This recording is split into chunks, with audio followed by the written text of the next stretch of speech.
Bible quiz 2026 episode 135ലേക്ക് എല്ലാ പ്രിയപ്പെട്ട പ്രേക്ഷകർക്കും സ്വാഗതം. ബൈബിൾ പോർഷൻ പറയുന്നു സങ്കീർത്തനങ്ങൾ 59 മുതൽ 62 വരെ, 1 കൊരിന്ത്യർ 2-ാം അധ്യായം. ഇതിൽ നിന്നാണ് ക്വസ്റ്റ്യൻസ് ചോദിക്കുന്നത് കേട്ടോ. എല്ലാവരും ഓൾറെഡി വായിച്ച് പഠിച്ചിരിക്കുമായിരിക്കും ചിന്തിക്കുന്നു. ക്വസ്റ്റ്യനിലേക്ക് പോകുന്നു. ആദ്യത്തെ ചോദ്യം, പാഠഭാഗത്ത് പറഞ്ഞിരിക്കുന്ന 3 അക്ഷരമുള്ള ഒരിനം പാത്രത്തിന്റെ പേരെന്ത്?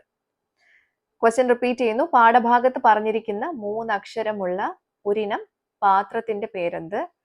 രണ്ടാമത്തെ ചോദ്യം, 2 സ്ഥലങ്ങളിലുള്ള ഒരേ കൂട്ടരെ യുദ്ധം ചെയ്തത് ആര്? 2 സ്ഥലങ്ങൾ ഏതെല്ലാം? ഒരേ കൂട്ടർ ആരാണ്? ക്വസ്റ്റ്യൻ റിപ്പീറ്റ് ചെയ്യാം. 2 സ്ഥലങ്ങളിലുള്ള ഒരേ കൂട്ടരെ യുദ്ധം ചെയ്തത് ആര്? 2 സ്ഥലങ്ങൾ ഏതെല്ലാം? ഒരേ കൂട്ടർ ആരാണ്? ഓക്കെ. മൂന്നാമത്തെ ക്വസ്റ്റ്യൻ, ഭാരം അളക്കുന്ന ഒരു അളവ് ഉപകരണം ഏത്? ഭാരം അളക്കുന്ന ഒരു അളവ് ഉപകരണം ഏത്? നാലാമത്തെ ചോദ്യം, ആരുടെ നാവിലാണ് ആയുധമുള്ളത്? ആയുധം ഏത്?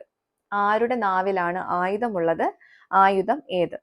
അഞ്ചാമത്തെ ക്വസ്റ്റ്യൻ, പൗലോസ് കൊരിന്ത്യരുടെ ഇടയിൽ ഇരുന്നത് എപ്രകാരമായിരുന്നു? 3 കാര്യങ്ങളുണ്ട് കേട്ടോ. ക്വസ്റ്റ്യൻ റിപ്പീറ്റ് ചെയ്യുന്നു. പൗലോസ് കൊരിന്ത്യരുടെ ഇടയിൽ ഇരുന്നത് എപ്രകാരമായിരുന്നു?